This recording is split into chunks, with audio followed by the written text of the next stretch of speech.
खुले आसमान के नीचे एक बच्चा जिंदा रहता है, पनपता है, बड़ा होता है, एक अच्छा इंसान बनता है। बहुत हो गया, एक अच्छा इंसान अच्छी करियर बना ही लेगा। अब आप एज पेरेंट मुझे पूछेंगे कि इस हरीफाई के समय में, इस दुनिया में जो चल रहा है उसके बीच में, अगर वो नहीं कर पाया तो, अगर वो फेल हो गया तो, अगर हमने उसको इतना डिसिप्लिन में नहीं रखा और बिगड़ गया तो, ये व्हाट्सएप एक बहुत खूबसूरत चीज है। जितने टीनेज पेरेंट, टीनेज बच्चों के माँ बाप है, उनको तो बराबर पता होगा। आप फोन लगाएं, फोन लगाएं, फोन लगाएं, आपका बच्चा जवाब नहीं देगा। आप एक टेक्स्ट भेजिए, वो तुरंत जवाब देगा, उसका पूरा ध्यान टेक्स्ट पर है। ये फेसबुक स्टेटस अपडेट, अभी एक लड़की ने बहुत अच्छा स्टेटस अपडेट किया था, she was not teenage, little elder, कि सिंड्रेला की जिंदगी में कोई प्रिंस था ही नहीं, she was not interested in the prince, it was because she wanted a new dress and wanted to go to the party. ये प्रिंस क्या होता है? प्रिंस का कोई इंपॉर्टेंस नहीं। मुझे ये बात इंटरेस्टिंग इसलिए लगी कि पूरी जनरेशन बदल गई। किसी जमाने में एक लड़की के लिए प्रिंस ही सब कुछ था। किसी जमाने में एक लड़की को लगता था कि एक सपनों का राजकुमार मिल जाए, जिंदगी आसान हो जाएगी और कुछ नहीं चाहिए। अगर तुम मिल जाओ, कमाना छोड़ देंगे हम।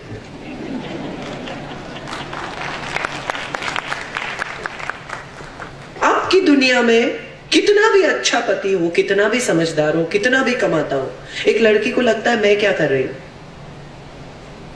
मेरी आइडेंटिटी क्या है, मुझे पैसे नहीं मांगने उनसे। आप सोचिए, आपकी मम्मी ने कभी ऐसा सोचा है कि पापा से पैसे नहीं मांगने? लड़ झगड़ के मांग लेती थी वो। आज के जमाने में अगर पति ये पूछ ले कि मैंने पिछले महीने 5,000 रुपए दिए थे या पिछले हफ्ते दिए थे, उसका तुमने क्या किया, तो भी बुरा लग जाता है पत्नी को। स्वमान की व्याख्याएं बदल गई, सम्मान की व्याख्याएं बदल गई, जिंदगी की व्याख्याएं बदल गई है, सोच बदल गई। और इस बदलते हुए जमाने में अगर आप as parent every day evolve नहीं करते हैं तो आप पीछे छूट जाएंगे, आपका बच्चा आगे निकल जाएगा। व्हाट्सएप अगर कर रहा है, फेसबुक अगर कर रहा है, बच्चा पूरा दिन फेसबुक पे लगा रहता है, तो फ्रेंड बनिए उसके फेसबुक पर, घुसिए उसके फेसबुक में, पता कीजिए उसके किस तरह के दोस्त हैं, म्यूचुअल फ्रेंड्स ढूंढिए। उसको उसी की तरह से पहुंचना होगा। अगर आप ये सोचते हैं कि उसकी एब्सेंस में आप उसका फोन उठाकर देख लेंगे और आपका बच्चा क्या कर रहा है आपको पता चल जाएगा, तो प्लीज ऐसा मत करना, क्योंकि आपके सारे बच्चे अब फोन लॉक करते हैं। बड़ी निराशा होगी आपको वो फोन हाथ में लेकर, क्योंकि आप वो लॉक खोल नहीं पाएंगे और ज्यादा फ्रस्ट्रेट हो जाएंगे। फिर आप पूछेंगे लॉक क्यों करते हो, तो आपका बच्चा आपसे पूछेगा कि तुमने देखने की कोशिश क्यों की। एक नौकर था, उसके मालिक ने उसको सारी चाबियां दे रखी थी घर की।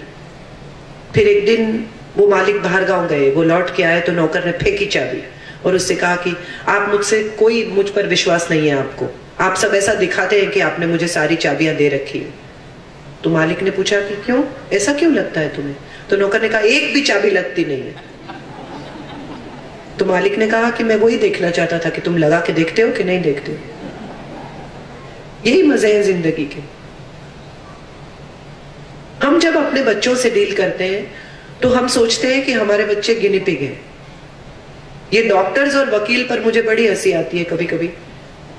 वो सारी जिंदगी प्रैक्टिस करते हैं। आप पूछिए कि डॉक्टर क्या करते हैं, तो बोले मैं प्रैक्टिस करता हूं। तो मुझे बहुत डर लगता है कि ये परफेक्ट नहीं हुआ अभी, ये हम पर प्रैक्टिस कर रहे हैं। हम भी माँ बाप बनने की प्रैक्टिस करते रहते हैं, पहले बच्चे पर, दूसरे बच्चे पर, तीसरे बच्चे पर। बहुत डर लगता है। और सच बात यह है कि माँ बाप या माता पिता या पेरेंट्स का कोई परफेक्शन है ही नहीं। आप किसी भी माता पिता को दिखा के ये नहीं कह सकते कि ये आदर्श है, ऐसे माता पिता बनो। गांधी जी के बारे में अगर हमें लगता है कि गांधी जी आदर्श है, तो हरिलाल को उसके सामने भी कंप्लेन है। तो इसका मतलब यह है कि कोई माता पिता ऐसे नहीं। जो राष्ट्रपिता है पूरे हिंदुस्तान को जिसने पूरे हिंदुस्तान ने जिसको पिता कहा, उसका खुद का बेटा कहता है कि ये बेकार बाप है। तो कोई माता पिता परफेक्ट नहीं है। इंपॉर्टेंट ये है कि आपकी रिलेशनशिप परफेक्ट हो, आपका रिश्ता परफेक्ट हो, आप एज पर्सन्स परफेक्ट है या नहीं है, उससे आपके बच्चे के अपब्रिंगिंग में कोई फर्क नहीं पड़ता। इंपॉर्टेंट ये है कि आप अपनी फ्लॉज, अपनी गलतियां, अपनी मर्यादाएं उसके सामने खुले दिल से स्वीकार करो। आप ये कहें किसी दिन, अगर आपका 13, 14, 15, 16 साल का बच्चा सिगरेट पीकर आता है, आप सूंघ सकते हैं और आप उससे पूछेंगे सिगरेट पीने आ दो, एंड ही सेज नो। आपको बड़ा गुस्सा आता है, झूठू बोले छे। यहीं से वो काली 5 से सुर शुरू होता है, फिर ऊपर चला जाता है। इंपॉर्टेंट ये है कि अगर आपको पता है कि वो झूठ बोल रहा है, तो आप उसे क्यों रियलाइज कराते हैं कि तुम झूठ बोल रहे हो? क्या साबित करना चाहते हैं आप कि वो झूठा है? वो तो आप जानते हैं, प्रूव करेंगे बस उसके सामने, उससे ज्यादा कुछ नहीं हो पाएगा। वो एक बार एडमिट कर लेगा, आप जीत जाएंगे, लेकिन एज पेरेंट आप हार जाएंगे।